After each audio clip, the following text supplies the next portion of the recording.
দেশে প্রথমবারের মতো নতুন মাদক এমডিএমবি এর চালান জব্দ করেছে মাদক দ্রব্য নিয়ন্ত্রণ অধিদপ্তর। গ্রেপ্তার করা হয়েছে বেসরকারি বিশ্ববিদ্যালয়ের শিক্ষার্থীসহ মাদক সরবরাহকারী চক্রের 4 সদস্যকে।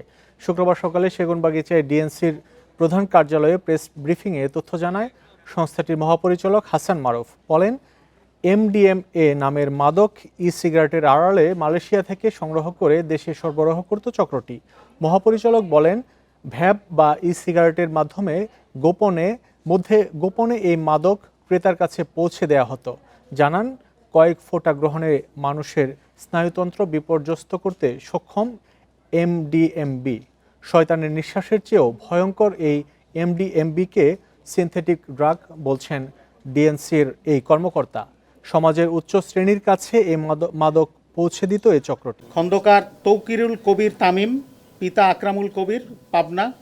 উনি একটি বেসরকারি বিশ্ববিদ্যালয়ের 4র্থ শ্রেণীতে পড়েন। মোহাম্মদ আশরাফুল ইসলাম, পিতা মোহাম্মদ শামসুল ইসলাম, জেলা ঢাকা।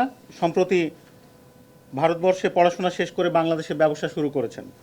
এমডিএমবি দ্রুত নেশা ধরায়, হ্যালুসিনেশন, আক্রমণাত্মক আচরণ থেকে শুরু করে হৃদস্পন্দন অস্বাভাবিক হওয়ার মতো মারাত্মক শারীরিক ঝুঁকি তৈরি করে।